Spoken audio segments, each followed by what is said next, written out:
nih calon gubernur. Ya. 1, 2, 3, 4. Ada satu gubernur, Deddy Mulyadi calon. Kalian udah tahu dia bagaimana dulu waktu mimpin Purwakarta? Udah tahu belum? Udah tahu kan?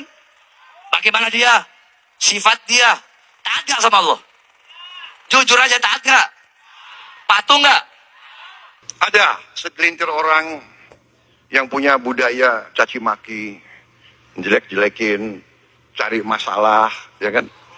Padahal saya percaya mereka ini mungkin sudah ditutup hatinya, ditutup matanya. Saya tidak paham mereka itu. Ya. Kesulitan, kekurangan kita akui, kita atasi bersama. Koreksi, kita koreksi. Tapi bangsa yang besar janganlah mempunyai adat, mempunyai kebiasaan caci maki antara kawan, caci maki dengan pemimpin, caci maki itu saya kira tidak baik. Itu bukan ajaran agama kita, itu bukan ajaran agama-agama lain pun. Saudara-saudara, rakyat kita tidak suka mereka-mereka yang bicaranya kasar, ya. Pribadi kita bukan pribadi seperti itu. Jangan bawa budaya-budaya dari mana. Bangsa Indonesia adalah bangsa yang penuh sopan santun. Saudara-saudara, yang memastikan dan yang punya kepastian adalah Allah Subhanahu wa Ta'ala. Kita sudah bersaksi tiada Tuhan yang harus disembah kecuali Allah. La ilaha. Ketika saya kemarin mengikuti pemilihan kepala daerah, pemilihan gubernur, saya berserah diri pada Allah. Yang mentakdirkan kemenangannya adalah Allah. Tapi saya taat pada siapa? Pada undang-undang pemilihan kepala daerah. Jadi hari ini banyak teologi fatalistik. Kenapa? Bukannya mengaku berserah pada Allah, hatinya mengikuti hawa nafsu. Teologi fatalistik ini berbahaya. Kenapa? Akan mengakibatkan kita beragama penuh dengan kepalsuan. Dari dulu saya memimpin bukan hanya membangun jalan, bukan hanya membuat gedung, bukan hanya membangun irigasi, bukan hanya membangun rumah sakit, bukan hanya membangun puskesmas, tetapi yang lebih penting dari semua itu adalah membangun karakter manusia Sunda agar dia sadar dirinya di mana, dari mana, dan akan kemana. Itu jauh lebih penting dari apapun. Selama pemilihan kepala daerah, tak ada satu kuburan pun yang saya datangi, tak ada satu guru spiritual pun yang saya datangi. Yang saya ikuti adalah keinginan hati seluruh rakyat Jawa Barat. Saya ditasi itu, saya nyelamatin orang yang LPG-nya disita, saya bayarin 14 juta. Yang satu lagi bak dapurnya mau disita, saya bayarin 12 juta. Setelah itu Anda kerja di tempat saya, ayo hutangnya saya lunasin, Anda kerja, Anda saya gaji 50.000 saja. Karena apa? Karena sudah bayarin. Hanya bertahan 1 bulan orangnya kabur. Itu mental. Saya tegasin di sini, saya tidak akan berkantor di Gedung Pakuan, terlalu mewah bagi diri saya. Biarkan Gedung Pakuan menjadi pusat perpustakaannya orang Jawa Barat, menjadi pusat perpustakaan digitalnya orang Jawa Barat, dan menjadi pusat sejarahnya orang Jawa Barat agar tahu leluhurnya, sehingga seluruh rakyat Jawa Barat nanti bisa datang mengakses Gedung Pakuan untuk menambah ilmu pengetahuan, bukan hanya sekedar jalan-jalan. Saya pernah memimpin namanya Purwakarta. Setiap hari saya dicaci maki, setiap hari saya dikafir-kafirkan dan dimusrik-musrikan. Seluruh langkah saya dianggap tidak ada yang benar. Saya orang yang di demo, tidak ada hari Minggu, tidak ada hari Senin. Setiap hari pernah saya di demo, 1 tahun full saya di demo. Tetapi saya selalu berdiri pada pendirian saya. Pada akhirnya setelah lama ditinggalkan dan apa yang dilakukan oleh yang meneruskan saya tidak sesuai dengan keinginan masyarakat, akhirnya orang kembali merindukan kembali Deddy Mulyadi untuk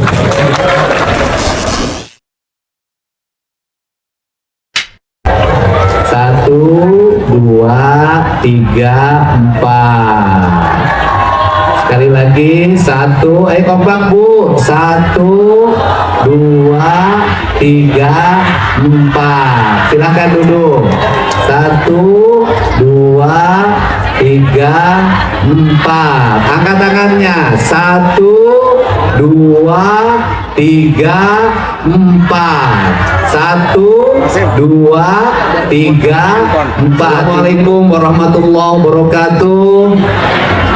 Sampurasun. Paralun anu kasuhun uninggali nu dipamrih ajrih kapihatur yang rumuhun yang murbeng alam Gusti nu Maha Suci Pangeran nu Maha Kawasa Allah Subhanahu wa Ta'ala. Nyariosna batiku bahasa Indonesia marga ya urang Cirebon, ya urang Depok. Pada malam hari ini kita bersama-sama membuat cerita baru. Ceritanya dengan nama Ruwat Jagat Mapag Pajajaran Anyar. Ruwat itu apa? Ruwat itu artinya merawat, menjaga, memelihara. Sekali lagi, merawat, menjaga, memelihara. Aku kasih tahu yang musik grup kudaan berhentikan.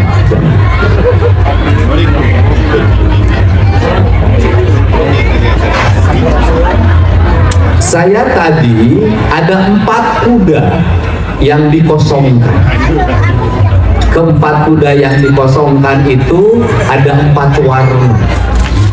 Ada berwarna hitam, ada berwarna putih, ada berwarna kuning, ada berwarna merah.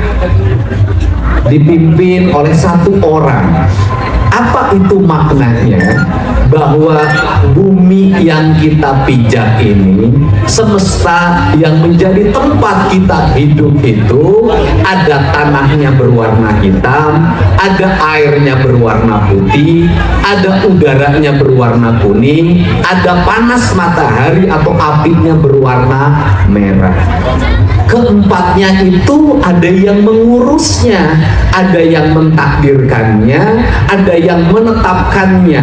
Mentakdirkannya, menetapkannya, mengurusnya, itu disebut hukum, namanya kausalitas. Kausalitas itu hukum sebab akibat. Kita menyebutnya adalah hukum alam. Hukum alam dalam ilmunya adalah ilmu pasti. Siapa yang memastikan dan siapa yang punya kepastian? Yang memastikan dan yang punya kepastian adalah Allah Subhanahu wa Ta'ala. Karena kita sudah mendeklarasikan diri sebagai makhluk beriman, kita sudah mendeklir diri sebagai makhluk beriman.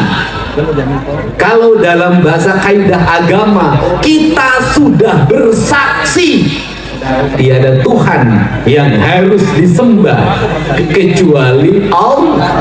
La ilaha. Tetapi ketika kita sudah bersaksi menyembahnya dengan Allah, kita bersaksi menyerahkan sepenuhnya diri ini pada Allah. Kata orang Sunda, hirup ukur sasamperan, awak ukur sasampayan, sariring riring dumadi, sarengkak saparipola, sadaya kersaning Allah, la haula wala quwata illa billah. Terus bagaimana cara berserah dirinya? Saya ngasih contoh. Ketika orang menjadi tentara, maka dia berserah diri kepada Allah. Dengan cara apa? Dengan cara mentaati sabta marga. Ketika saya kemarin mengikuti pemilihan kepala daerah, pemilihan gubernur, saya berserah diri pada Allah. Yang mentakdirkan kemenangannya adalah Allah. Tapi saya taat pada siapa? Pada undang-undang pemilihan kepala daerah. Saya takutnya sama siapa? Sama KPU dan Bawaslu. Apakah saya takut pada KPU, taat, ikut debat, ikut aturan, mentaati aturan, dianggap saya kemudian musyrik? Tidak, karena ini hukumnya. Kita hukum dunia, maka di dunia ini Allah sudah menetapkan hukum. Maka ketika kita tinggal di bumi, Ketika kita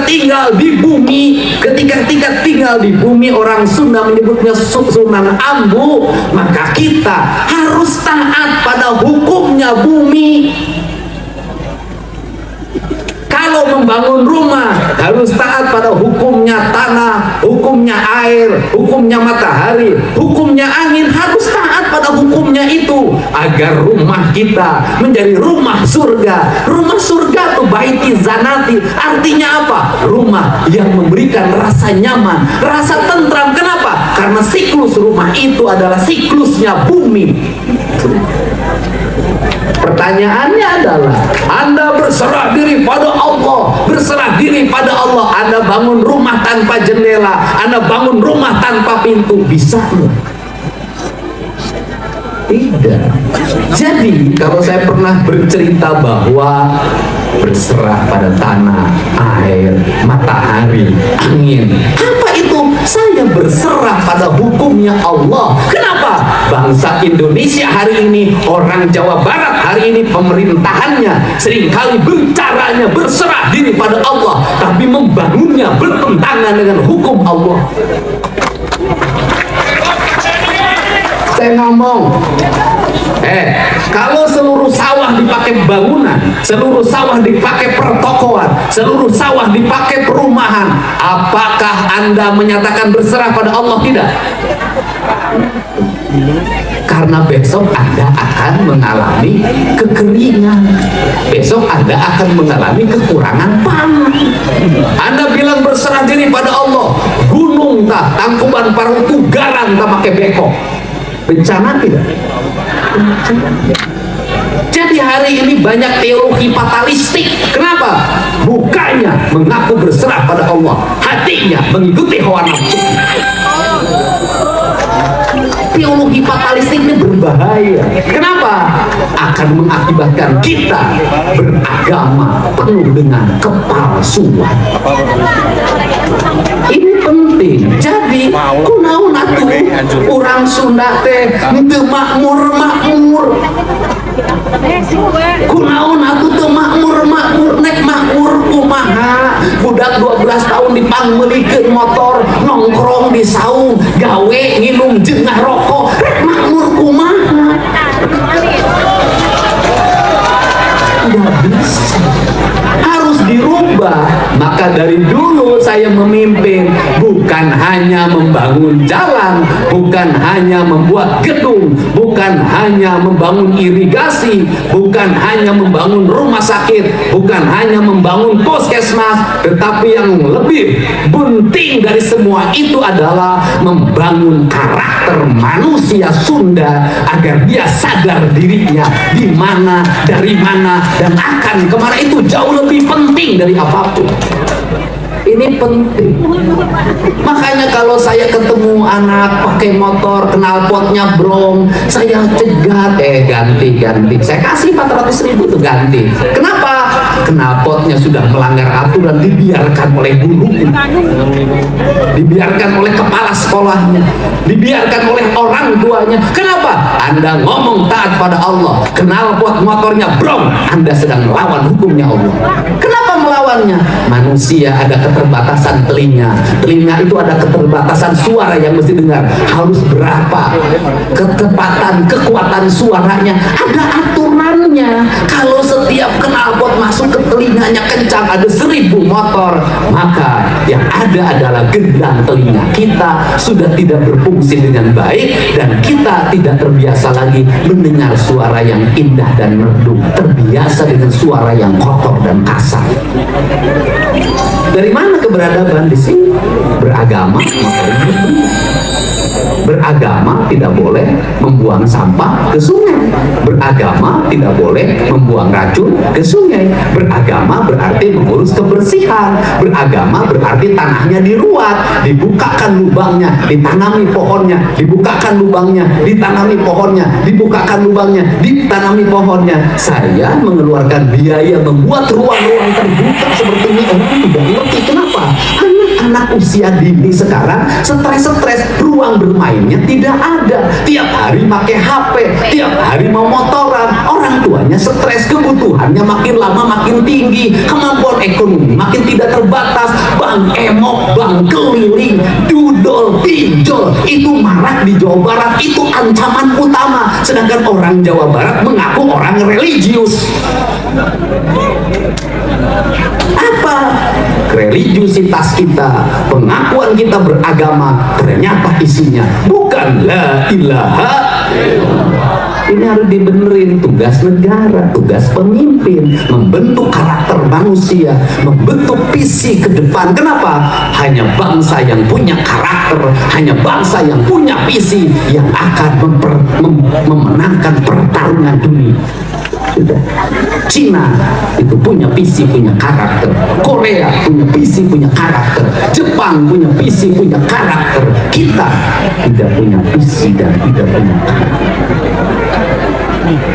Ini saya harus sikap kepemimpinan ke depan. Kenapa? Orang Sunda juga bisa. Dia harus punya sifat visi yang kuat. Dimulai dari pembedahan pendidikan anak usia dini, pembentukan karakter. Itu yang pertama. Kemudian yang kedua, persoalan di tentara itu ada yon, ada batalion. Di setiap batalion ada panji. Kopassus punya panji, Kostrat punya panji, kemudian infanteri punya panji. Setiap kesatuan punya panji, batalionnya punya panji, dan panjinya dihormati. Ketika panji itu dibawa, dikibarkan, maka seluruh tentaranya berikan penghormatan, jiwanya bergetar, hatinya bergemuruh. Panji itu adalah kehormatan batalion, kehormatan kesatuan. Indonesia itu punya panji kebesaran, merah putih dan Garuda Pancasila. Maka setiap Agustus dibuat upacara, setiap pagi diupacarakan, dihormati. Begini cara hormatnya, penuh keteguhan. Tinggal bagaimana yang hormatnya. Hormatnya pura-pura, hormatnya dengan rasa, dengan cinta. Bukan hanya menghormati benderanya, merah putihnya, tapi tanah airnya harus dihormati. Tidak boleh dirusak, harus ditata, harus dibalikan pada sistem alamnya. Saya menyebutkan adalah tata ruang yang berbasis ekologi, tata ruang yang berbasis ekosistem, tata ruang yang berbasis kewilayahan, tata ruang yang berbasis alam, tata ruang yang berbasis semesta. Karena itu bagian dari penghormatan terhadap bumi. Maka saya sejak dulu jadi bupati pertama di Purwakarta punya panji. Namanya Ki Jagarasa Nyimas Malati Ki Jaka Sunda, dalam bentuk kereta kencana. Itu panji. Dan saya menghormati itu. Tapi karena saya ada orang budaya, tata caranya bukan tata cara penghormatan militer, maka penghormatannya menjadi itu. Maka orang tentara ketemu tentara, maka hormatnya begini. Tapi orang Sunda ketemu orang Sunda, hormatnya begini. Orang Bali hormatnya begini. Ini rasa hormat. Rasa hormat ini bentuk hormat, bentuk penghormatan, hormat. Makanya kalimatnya sembah sungkem, artinya dia memberikan penghormatan. Penghormatan, sembahyang itu adalah penghormatan. Nah, yang itu yang dihormat, boleh nggak? Ya sama, kereta dihormati, lambang merah putih dihormati, lambang batalion dihormati. Dihormati. Cara menghormatinya macam-macam, bukan disembah. Yang disembah itu bagaimana? Fatalistik, menyerahkan diri pada kereta. Amal usaha minta weka kereta, itu namanya menyembah. Aing mah usaha kereta ieu teh mawa manuat, mawa berkat, mawa kahadean, mawa rezeki. Aing mah usaha reka kereta we unggal poe. Nah, itu yang mempertuhan kereta. Nah, sama dengan kita. ada tradisi, ada yang suntanan pada orang tua. Itu sama bentuknya penghormatan. Nah, ini penting, tetapi kalau ditanya, ini penting. Jadi saya tegasin, Deddy Mulyadi itu rasional, akademis cara berpikirnya. Saya, kalau jujur-jujuran, selama pemilihan kepala daerah, tak ada satu kuburan pun yang saya datangi, tak ada satu guru spiritual pun yang saya datangi. Yang saya ikuti adalah keinginan hati seluruh rakyat Jawa Barat. Dan saya hanya ziarah menjelang pencoblosan, itu ziarah pada ibu dan bapak saya. Karena bagi saya itulah yang paling keramat dalam hidup, bukan yang lain. Nah, karena itu yang dibangun bangsa yang maju adalah bangsa yang rasional, bangsa yang akademis, bangsa yang fatalistik, tidak ada pernah kemajuan. Untuk itu saya mengajarkan pada semua, mari kita berpikir rasional. Apa yang menjadi kelemahan orang Jawa Barat? Percaya pada perdukunan, percaya pada ramalan. Siapapun orangnya, mengaku kelompok manapun, sama yang meramal itu adalah perdukunan, ramalan, bertentangan dengan prinsip-prinsip pikiran. Yang percaya pada hal-hal yang bersifat klinik itu tidak akan pernah mencapai kemajuan. Dan ciri orang yang percaya pada klinik adalah gampang kotor lingkungannya, berantakan penataan rumahnya, berantakan arsitekturnya, ruang lingkupnya gelap. Jadi kalau nyebut saya klinik, Pak Deddy Mulyadi itu paling apik, paling bersih, paling tertata.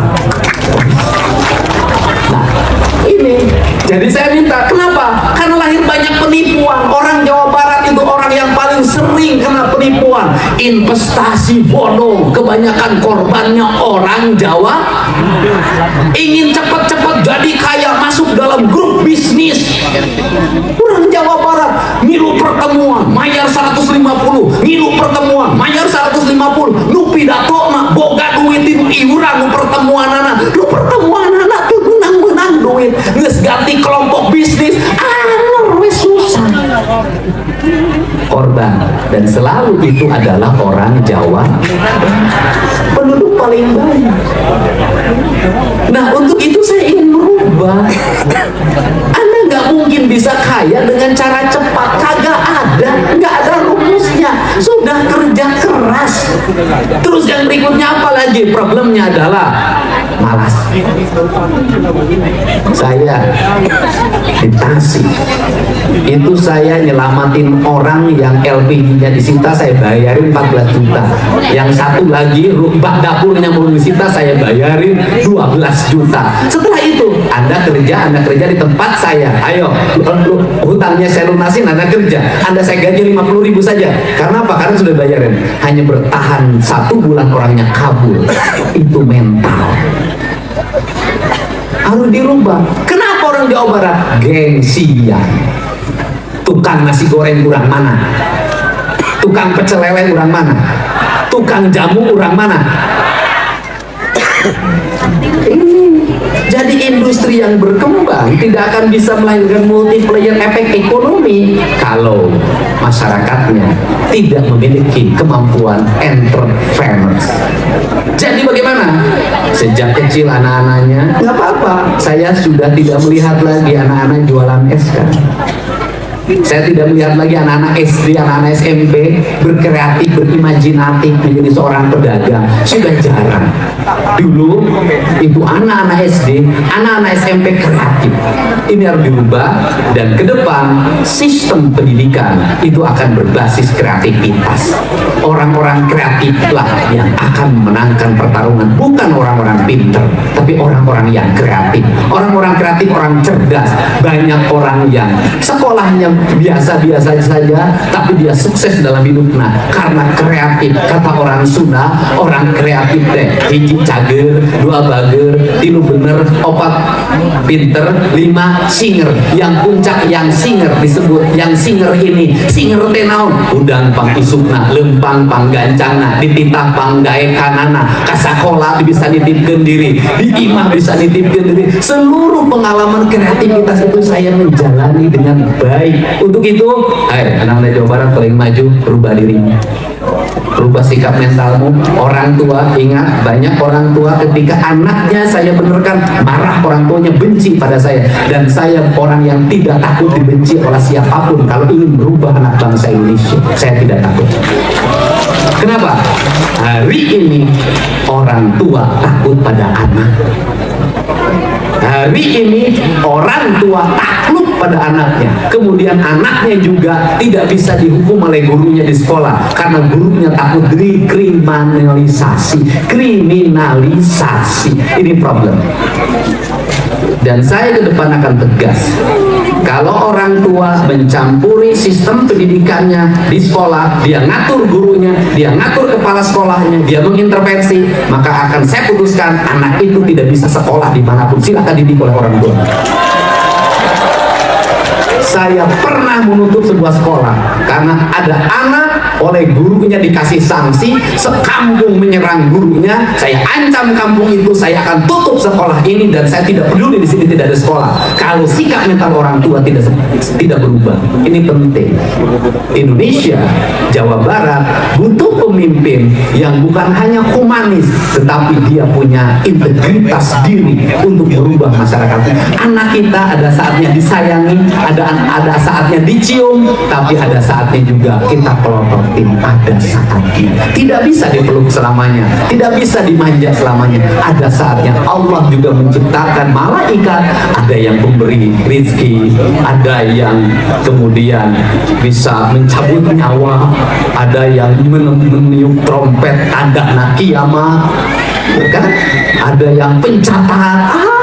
Artinya dalam diri manusia itu harus banyak karakter, yang itu turunan dari karakternya malaikat, yang itu bisa ditempatkan dalam sistem pendidikan kita. Sehingga saya berucap terima kasih. Malam hari ini bisa dilihat, ini kegiatan tanpa panitia, tanpa apapun, orang datang dengan sukarela, dan saya menyampaikan ucapan terima kasih pada seluruh warga Jawa Barat yang memberikan kepercayaan kepada saya dan Kang Erwan untuk memimpin Provinsi Jawa Barat.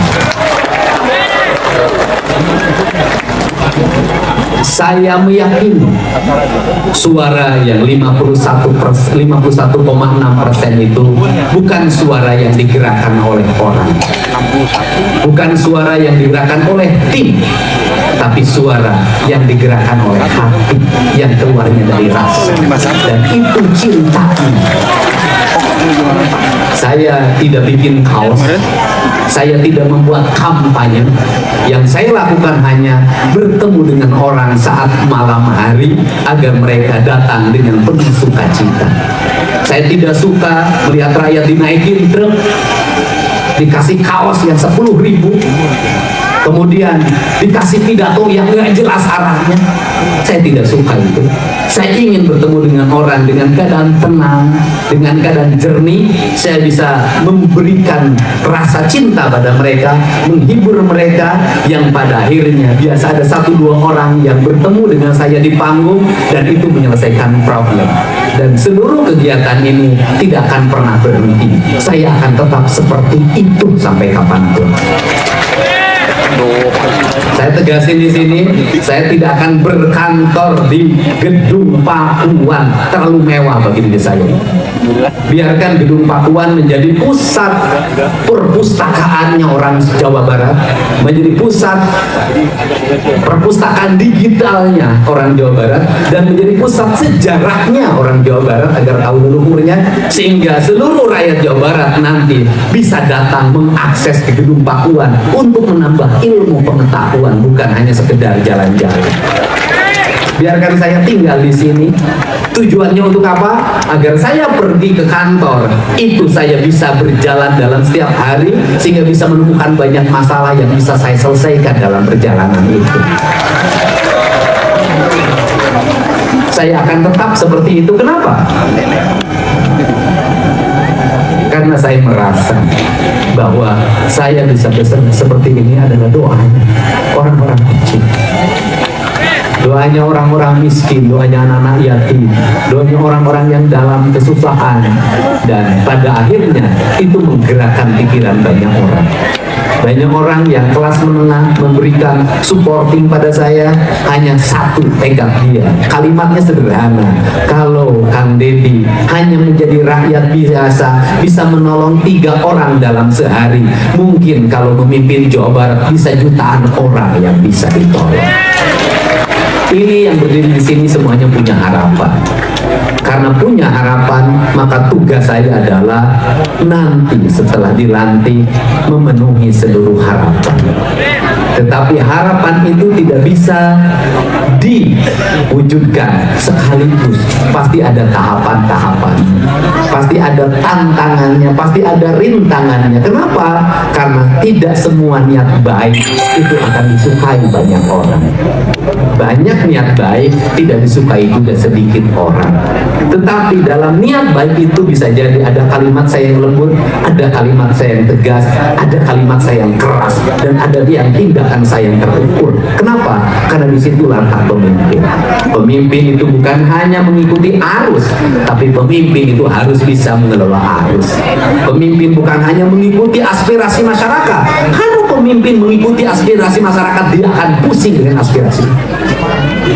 Cek pedagang kaki 5 aing hayang dagang di trotoar. Cek nu lempang aing hayang lempang di trotoar. Cek nu micen limbah aing hayang micen limbah kawalungan. Cek lauk aing embung aya limbahan. Semua pemimpin satu syaratnya berjalan bertindak di atas rel kebenaran. Itu prinsip. Kebenaran bisa jadi itu hanya disukai sedikit orang. Pemimpin tidak boleh mundur karena apa yang diputuskan disukai sedikit orang. Kenapa? Tugas pemimpin adalah menyadarkan banyak orang yang tidak menerima gagasan dan pikiran. Ingat, setiap gagasan masa depan pasti mendapat hantaran. Kalau Anda tinggal di rumah, punya uang 200 juta misalnya, ditanya pada keluarganya, pasti ada yang minta beli mobil, pasti ada yang minta beli motor, pasti ada yang minta beli TV, pasti ada yang minta untuk jalan-jalan keluarganya. Kepala keluarga yang hebat memutuskan, uang ini kita berikan tanah untuk masa depan kalian. Itu prinsip. Ketika anak kita menyuruh anak kita ke sekolah, membangunkan pagi, pasti anak itu marah.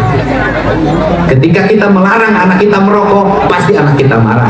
Ketika melarang anak kita jajannya berlebihan, pasti anak kita marah. Tetapi biarkan kita dicaci maki oleh anak kita hari ini, ke depan dia akan dipuji oleh anak-anak kita. Pemimpin, biarkan kita dicaci maki hari ini, ke depan kita akan direnungkan banyak orang. Saya pernah memimpin namanya Purwakarta.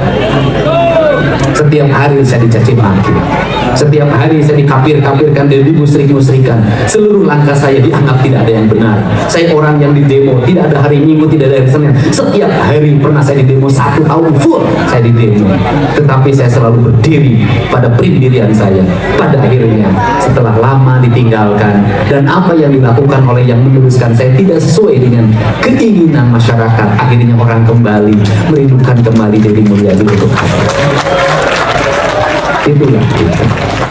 Bahasa kasar, lebih baik kita dicaci maki, tapi besok kita punya harga diri, daripada kita hari ini dipuji, besok kita tidak punya martabat dalam hidup. Untuk itu, saya ucapkan terima kasih pada kawan-kawan dari Bali. Saya memberikan contoh pada seniman Jawa Barat. Saya baca RAB yang dibawa oleh teman-teman seniman dengan perjalanan, dan di sini hampir 5 hari. Komponen RAB honornya hanya 500.000 rupiah. 5 hari orang Bali datang ke Jawa Barat hanya menulis honor 500.000 jatahnya. Mereka tetap dengan penuh riang gembira dan sukacita karena diundang ke sini adalah sebuah kehormatan. Karena dalam dirinya ada rasa hormat terhadap nilai seni yang dia tekuni, pada nilai budaya yang dia hormati. Pada akhirnya orang Bali punya kehormatan alam, lingkungan, dan seni. Ini penting. Ini penting dalam hidup. Kalau kita bekerja, belum apa-apa sudah ngomong upah, sampai kapanpun dia tidak akan pernah menjadi manajer yang sukses.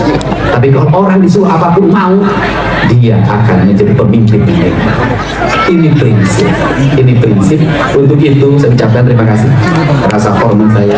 Semoga malam hari ini menjadi malam dimulainya mitembian kita membangun peradaban baru, yaitu peradaban Jawa Barat, peradaban Sunda, silih asa, silih asi, silih asu, silih pikanyaan, sarendeg saigel sabogot sapihanean kacai jadi saluwi kadarat jadi saloga lembur bumi mancing ka langit nanti langit sia hujana lembur subur kota bagja masjid jeung diri ngahiji ilmu geus ayana semu harta geus kawujud sarti nyanding pamimpin karaya pandita ajeg wiwaha ucap jeung lengkah sarua pitutur ngawujud subur ayat ngawujud kada berat sing panjang nata lalakun hatur nuhun wallahu muwaffiq ila aqwamit thoriq. Assalamualaikum warahmatullahi wabarakatuh.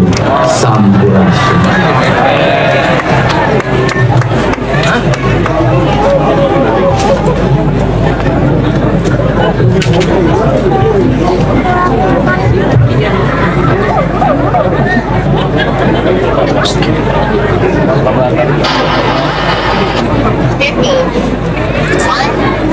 Terima kasih buat semuanya sudah nonton video ini dari awal sampai akhir. Yang mana Kang Deddy Mulyadi saat nyalon gubernur ya banyak cacian, banyak dicaci, dimaki sama lawan-lawannya ya. Bahkan Kang Deddy Mulyadi ini dikafir-kafirkan, dimusyrik-musyrikan syirik gitu ya teman-teman. Dan sekarang alhamdulillah Kang Deddy Mulyadi sudah jadi gubernur ya, insya Allah jadi gubernur karena perhitungan suara sekarang sudah menunjukkan 61 lebih ya teman-teman. Jadi ini Kang Deddy menjawab tentang tudingan-tudingan itu. Jadi saat mencalonkan diri sebagai gubernur Jawa Barat, Kang Deddy Mulyadi pasrah kepada Allah gitu ya teman-teman. Jadi semuanya pencalonan itu dipasrahkan kepada Allah dan alhamdulillah hasilnya luar biasa. Kang Deddy bisa memenangkan pertarungan di Pilkada Jawa Barat. Oke, terima kasih buat semuanya. Semoga video ini bermanfaat dan sampai jumpa di video selanjutnya.